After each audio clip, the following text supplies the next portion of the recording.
Hello दोस्तों, नमस्कार, आदाब, सत श्री अकाल। क्या हाल है आप लोगों के? उम्मीद करता हूँ अच्छे होंगे, सब कुछ कुशल मंगल होगा, सुरक्षित होगा। दोस्तों, पल पल दुनिया के अंदर हालात बदल रहे हैं। कौन किसका साथ जा रहा है, कौन किसके साथ नहीं जा रहा है, ये सिचुएशन, इन परिस्थितियों का अंदाज़ा लगाना बड़ा मुश्किल काम है। और हालात इस तरीके से लगातार बदल रहे हैं कि जो कभी भी किसी भी मतलब इस समय ऐसा लग रहा है कि जैसे दुनिया बारूद पर बैठी हुई हो और एक चिंगारी पूरी दुनिया को तबाह और बर्बाद करने की कगार पर ले जाकर खड़ी कर दे, वर्ल्ड वॉर 3 शुरू हो जाए। दोस्तों, ये जो सिचुएशन मैं आप लोगों को बता रहा हूँ वो यहाँ से शुरू होती हुई नज़र आ रही हैं। लगातार पल पल परिस्थितियां बिगड़ रही हैं और अब एक खबर ये आई है कि रूस ने चीन को ठेंगा दिखा दिया और लगभग ये संकेत दिए कि रूस चीन के विरोध में जाएगा। अब ऐसी सिचुएशन में अगर रूस और चीन का जो आपस का जो वैर है, वैमनस्य है, वो जब खुल के सामने आ चुका है तो इसके ऊपर डिस्कशन करना ज़रूरी है कि रूस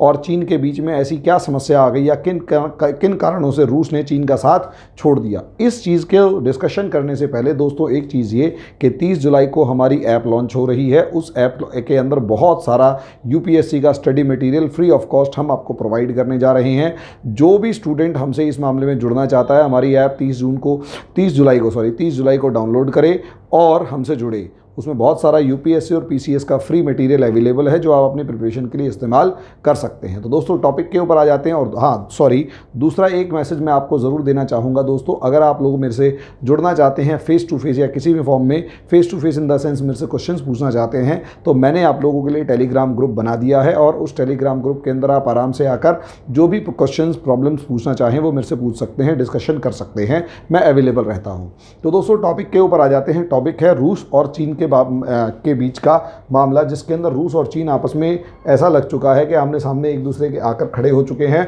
और परिस्थितियां जो हैं वो वर्ल्ड वॉर की तरफ जैसे जैसे धीरे धीरे आगे बढ़ रही हैं, हालात और ज़्यादा ख़राब हो रहे हैं, लेकिन कहीं ना कहीं धीरे धीरे इनके आपस में सिचुएशंस बिगड़ती जा रही हैं।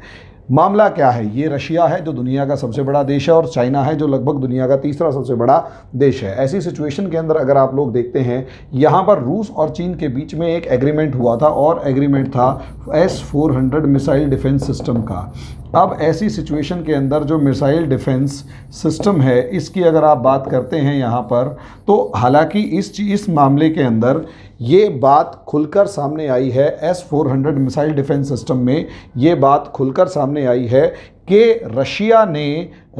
ने चाइना से किसी न किसी मामले में S-400 की मिसाइल डिफेंस सिस्टम की बहुत सारी डिलीवरीज जो हैं वो रोक दी हैं। और ये कहा, मतलब अभी तक इसकी ऑफिशियल डिक्लेरेशन नहीं आई है, लेकिन जिस तरीके से मीडिया के अंदर खबर फैल रही है या मीडिया के अंदर खबर जो है वो फ्लोट कर रही है, उसमें आपको लगेगा कि S-400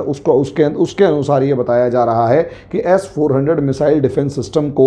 के बहुत सारे इक्विपमेंट्स या बहुत सारी ट्रेनिंग जो है रशिया ने चाइना को देने से लगभग इनकार सा कर दिया है और वो बार बार उस डेट को और आगे बढ़ाता जा रहा है। इस सिचुएशन के अंदर मैंने आपको ये बताना था कि S-400, ये चीज़ समझिए, S-400 मिसाइल डिफेंस सिस्टम जो है एक साथ 36 बैलिस्टिक मिसाइल्स को जो है वो डील कर सकता है। तो सिचुएशन आप समझिए कि बहुत ज़्यादा इफेक्टिव है और ऐसी सिचुएशन के अंदर ये किसी भी बड़े और दुनिया का सबसे ज़्यादा आधुनिक मिसाइल डिफेंस सिस्टम ये रशिया का है जो S-400 चाइना को भी बेच रखा है। और हालांकि घबराने की जरूरत नहीं, इंडिया के पास भी ये है, कोई ऐसी प्रॉब्लम वाली बात नहीं है। ऐसी सिचुएशन में अगर आप यहाँ पर देखते हैं चाइना और रशिया के बीच में कुछ ना कुछ खटास होगी तभी ऐसा कुछ किया है। तो मैं इस वीडियो के अंदर आप लोगों से उस खटास के बारे में ही डिस्कशन करने जा रहा हूँ कि ऐसा क्या कारण रहा पॉसिबली क्या कारण रहा होगा कि जो रशिया और चाइना है इन दोनों के बीच में दूरी बढ़ गई। तो सबसे पहला रीज़न इस समय पर जो सिचुएशन में आ रहा है वो कहीं ना कहीं कोविड-19 का मामला तो है ही है और इस कोविड-19 ने कहीं ना कहीं पूरी दुनिया को परेशान किया है। तो रशिया भी इससे अछूता नहीं रहा और शायद इसी कोविड-19 के चक्कर में, कोविड-19 के चलते कहीं ना कहीं रशिया के अंदर प्रोटेस्ट वगैरह बढ़ते जा रहे हैं लगातार। और इन प्रोटेस्ट्स के पीछे एक चीज़ ये भी मानी जा रही है और शायद पॉसिबिलिटी ये है कि रशिया के अंदर जो ये प्रोटेस्ट हो रहे हैं इसके पीछे चाइना का हाथ है, ताकि पुतिन को कमज़ोर करके रशिया को कमज़ोर किया जा सके और रशिया को कमज़ोर करने के बाद चाइना जो है वो साइबेरिया के एरिया के अंदर अपनी जो वेस्टेड इंटरेस्ट हैं, अपने जो हित हैं उन्हें साध सके। तो मे बी पॉसिबल सबसे पहला एक रीज़न ये हो सकता है कि कोविड-19 सबसे पहला रीज़न, और इसी दौरान उपजे प्रोटेस्ट और उनसे जुड़ा हुआ चीन का कोई कनेक्शन जो रशिया के हाथ आ चुका है। पॉसिबिलिटी, क्योंकि चीन ऐसी खबरें, ऐसी सिचुएशंस आए दिन किसी न किसी कंट्री में क्रिएट करता रहता है। दूसरा, यहाँ पर अगर आप देखें तो इन दोनों के बीच में इंडिया एंगल को आप किसी भी तरीके से इग्नोर नहीं कर सकते, क्योंकि जिस तरीके से पूरी दुनिया जानती है और पूरी दुनिया को पता है कि इंडिया और चाइना का लद्दाख, सिक्किम और अरुणाचल प्रदेश के अंदर एक स्टैंड ऑफ चल रहा है, और ऐसे में इंडिया के जो विदेश मंत्री, इंडिया के जो रक्षा मंत्री थे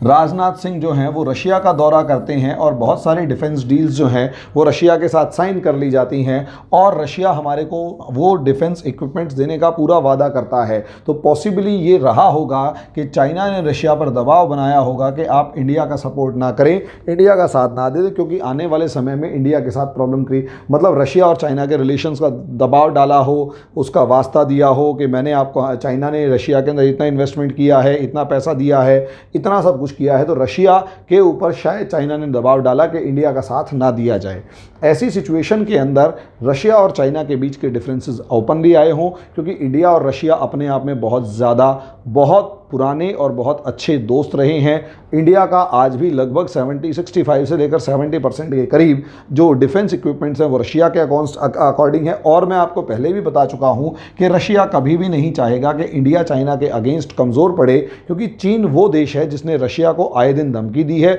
और ऐसा नहीं है कि इसके रशिया के साथ बॉर्डर डिस्प्यूट नहीं हुए। बहुत सारे ऐसे एग्जाम्पल्स हैं जिसमें रशिया और चाइना के आपस में खूब सारे बॉर्डर डिस्प्यूट्स हुए हैं, जिसकी वजह से रशिया चाइना के ऊपर ज़्यादा भरोसा नहीं कर सकता। ऐसे में रशिया डायलेमा में अमेरिका और चाइना के बीच में हमेशा रहता है कि अमेरिका और चाइना के मामले में रशिया किसका साथ दे, लेकिन इंडिया के मामले में रशिया का कंसेप्ट क्लियर है कि रशिया इंडिया को धोखा नहीं देगा। इस स्टैंड से ये चीज़ क्लियर नज़र आई, क्योंकि उसके बाद एक इवेंट और हुआ था, और वो ये हुआ था व्लादिवोस्तोक शहर के ऊपर दावा करने का। जो व्लादिवोस्तोक था वहाँ पर चीन की तरफ से दावा शुरू हुआ, और यहाँ तक कि चीन के कई डिप्लोमेट्स ने भी अपने ट्वीट में ये कहा था कि व्लादिवोस्तोक एक ना एक दिन चीन का होगा। ऐसी सिचुएशन में व्लादिवोस्तोक जो रशिया का पूरब में, रशिया का ईस्ट में बहुत इंपॉर्टेंट शहर है, उसके ऊपर चीन का अपना दावा ठोकना कहीं ना कहीं रशिया की सॉवरेनिटी, रशिया की इंटीग्रिटी, रशिया की जो संप्रभुता है, रशिया की जो एकता है, उसके ऊपर दावा ठोकना था। तो कहीं ना कहीं यहाँ से भी रशिया और चाइना के पॉसिबली यहाँ से भी रशिया और चाइना के जो खटास है वो सामने आई हो। लेकिन दोस्तों यहाँ इसके साथ साथ एक और सिचुएशन जो नज़र आ रही है वो वहाँ नहीं, असलियत में वो टर्की के साथ है, क्योंकि चाइना और टर्किश एंगल अगर आप देखेंगे तो चाइना जो है और टर्की जो है इसके अंदर भी कहीं ना कहीं बहुत अच्छे रिलेशंस बढ़ते जा रहे हैं। और यहाँ तक कि अभी खबर आई है कि लगभग टर्की ने 30,000 उइगुर मुस्लिम्स को जो है वो वापस चाइना भेजने का वादा कर दिया है। ऐसी सिचुएशन में एक तरफ तो टर्की ये दावा करता है कि वो दुनिया के अंदर इस्लाम का रक्षक है, और दूसरी तरफ चीन जैसे हत्यारे और अत्याचारी सरकारों के हाथ में दोबारा से उइगुर मुसलमानों को भेज देना कहीं ना कहीं चीन के विरोध में जाता है, मतलब कहीं ना कहीं टर्की के विरोध में जाता है। लेकिन इस चीज़ को ध्यान रखिएगा दोस्तों, सबसे इंपॉर्टेंट सिचुएशन इस चीज़ को ध्यान में रखिएगा कि रशिया और टर्की का आपस में 36 का आंकड़ा है। रशिया और टर्की आज से नहीं, 1453 का वो साल जब बाइजेंटाइन एम्पायर जो है वो गिरा था, और रशिया का जो टर्की है, टर्किश एम्पायर, उसका राइज हुआ था। इन दोनों के फेज़ के बीच में कहीं इन तब से 1453 से लेकर और आज का दिन जो भी है, रशिया और टर्की कभी भी एक प्लेटफॉर्म पर नहीं आए हैं, एक साथ नहीं आए हैं। दोनों के इंटरेस्ट, दोनों के हित इतने ज़्यादा उलझे हुए हैं, दोनों के हित इतने ज़्यादा प्रॉब्लम में हैं, इतने ज़्यादा प्रेशर में रहते हैं कि ये लोग कभी भी एक साथ नहीं आए हैं। ऐसी सिचुएशन के अंदर चाइना का टर्की के साथ अपनी दोस्ती बढ़ाना कहीं ना कहीं रशिया को अनकंफर्टेबल कर रहा है। ऐसी सिचुएशन के अंदर यहाँ एक चीज़ समझ लीजिए कि कहीं ना कहीं अब रशिया इस चीज़ को देख रहा है कि एक तरफ टर्की है, एक तरफ अमेरिका है और दूसरी तरफ चाइना है। ऐसी सिचुएशन में टर्की जहां जाएगा, रशिया उससे अगेंस्ट वाला स्टैंड अपनाते हुए देर नहीं लगाएगा, क्योंकि यही सिचुएशन आप वर्ल्ड वॉर 1 में देखेंगे और यही सिचुएशन आप वर्ल्ड वॉर 2 में देखेंगे कि रशिया का टर्की के साथ 36 का आंकड़ा है। और टर्की अपने दम पे जिस तरफ जाएगा रशिया उसके अपोजिट में जाएगा, या जहां पर रशिया जाएगा टर्की उसके अपोजिट में जाएगा, ये बिहेवियर है। और आज के दिन टर्की के अमेरिका के साथ संबंध बिगड़ रहे हैं, टर्की के नाटो देशों के साथ संबंध बिगड़ रहे हैं, और वो कहीं ना कहीं इस्लामिक रेशनलिज्म की तरफ बढ़ रहा है। और इस इस्लामिक रेशनलिज्म के चलते इस्लामिक नेशनलिज्म के चलते कहीं ना कहीं वो पूरी दुनिया के ऊपर रेडिकलिज्म को फैला रहा है, जिसकी वजह से कहीं ना कहीं अमेरिका और नाटो कंट्रीज़ जो हैं वो टर्की के विरोध में आते हुए नज़र आ रहे हैं। और टर्की जो है अमेरिका के अपोजिट कैंप को ज्वाइन करता हुआ ज़्यादा दिखाई दे रहा है। ऐसे में रशिया का वो बहुत अनकंफर्टेबल रहेगा, रशिया को बहुत प्रॉब्लम रहेगा चाइना के साथ जाना, रशिया को बहुत अनकंफर्टेबल रहेगा, रशिया को बहुत प्रॉब्लम में रहेगा चाइना के साथ जाना, क्योंकि टर्की अगर चाइना के साथ आता है तो रशिया के जो वेस्टेड इंटरेस्ट ब्लैक सी में अज़रबैजान और आर्मेनिया के हैं, इन सब के अंदर प्रॉब्लम्स क्रिएट होती हुई नज़र आएगी। इन सारे इश्यूज़ के अंदर रशिया को प्रॉब्लम्स होती हुई नज़र आएंगी। ऐसी सिचुएशन में दोस्तों जो रशिया है वो हमेशा चाहेगा कि कहीं ना कहीं अपने ब्लैक सी के अंदर इंटरेस्ट जो है उन्हें भी सिक्योर करे, और चीन का जो बढ़ता दबदबा है उसे कम करा जाए, चीन के बढ़ते दबदबे को कम किया जाए, उसे कंट्रोल किया जाए। और यही एक रीज़न है कि कहीं ना कहीं रशिया हमेशा चाहेगा कि चीन अगर को कंट्रोल किया जाए, और चीन जिस तरीके का बिहेवियर और एग्रेसिव बिहेवियर रशिया के साथ भी दिखा रहा है, तो रशिया अपने आप को चीन से दूर करता हुआ हमेशा नज़र आएगा। और यही एक रीज़न है कि अभी तक जो दुविधा रशिया की थी, मैं आपको बार बार कह रहा हूँ, रशिया की जो दुविधा है वो एक तरफ चीन खड़ा है, दूसरी तरफ यहाँ पर टर्की खड़ा हुआ है, तीसरी तरफ बाहर अमेरिका खड़ा हुआ है, और चौथी तरफ यहाँ पर रशिया की भी एक प्रॉब्लम ये भी है, चौथी तरफ यहाँ पर इंडिया खड़ा हुआ है, और सबसे बड़ी बात यहाँ पर नाटो खड़ा हुआ है। रशिया को इन सभी सिचुएशंस को ध्यान में रखते हुए अपना स्टैंड लेना है। लेकिन कहीं ना कहीं इंडिया चाइना की जो राइवलरी है वो ज़्यादा है, और टर्की और चाइना की जो दोस्ती है,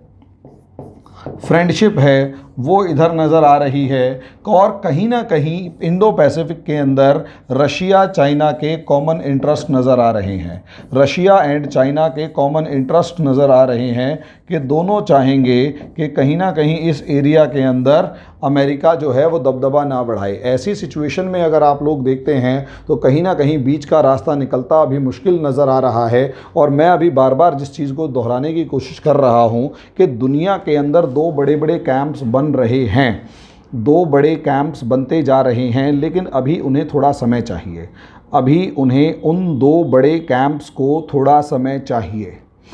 इन दो बड़े कैंप्स को थोड़ा समय चाहिए, जो आप लोगों को देखना है यहाँ पर कि किस तरीके से होगा। समय के साथ ये खबर और बढ़ेगी, लेकिन अभी जो हालात हैं मैंने आपको बताया कि कहीं ना कहीं रशिया और चाइना के बीच में खटपट चालू हो चुकी है। यहाँ इंडिया एक सेफ जोन में है, जिसका चाइना के साथ तो खटपट है, लेकिन दुनिया के बाकी टर्की के साथ इतने कोई 36 का आंकड़ा नहीं है, और दुनिया के बाकी देशों के साथ इसके संबंध जो हैं वो बहुत अच्छे हैं। और यहाँ पर आपके जो प्रधानमंत्री महोदय हैं, आपके मीन्स मेरे भी हैं भाई। आप लोग कई बार कमेंट में कहते हो कि आपके नहीं है, क्या आपके मीन्स भाई ये श्रद्धा होती है कि आपको बड़ा बताया, मतलब एक बताने का तरीका है कि आपको बड़ा बता रहे हैं इसलिए आपके ही होता है, अच्छी चीज़ आपकी बुराई हमारी, ठीक है। तो इसे गलत में ना लेके जाएं कि मैं कोई एंटी नेशनलिस्ट हूँ या कुछ भी। आपके मीन्स मेरे भी, मैं भी आप ही में से एक हूँ, और यहाँ पर टीचर हूँ तो सब मैं भी एक स्टूडेंट ही हूँ। गलत ना लिखें कमेंट बॉक्स में। तो दोस्तों आपके यानी मेरे जो प्रधानमंत्री हैं, आपके और हमारे जो प्रधानमंत्री हैं, जिस तरीके से उन्होंने ताबड़तोड़ विदेशी दौरे किए, तो आज के दिन उन विदेशी दौरों का ही असर नज़र आ रहा है कि हमारे जो वेस्टेड इंटरेस्ट इन सभी देशों के अंदर हैं, इन सभी देशों से हमारे जो क्या नाम है विदेश संबंध हैं वो इतने ज़्यादा अच्छे होते जा रहे हैं कि हमारा पलड़ा चाइना से कहीं ज़्यादा भारी, भले ही हथियारों में और सेना में कम दिखाई दे रहा हो, लेकिन हमारा पलड़ा जोश में, जज्बे में और हमारे दोस्तों के साथ बहुत भारी नज़र आ रहा है। घबराने की ज़रूरत नहीं है, एवरीथिंग इज़ ओके। जैसे जैसे परिस्थितियां बदलेंगी मैं लगातार आप लोगों को इसकी जानकारी देता रहूँगा। तब तक के लिए धन्यवाद।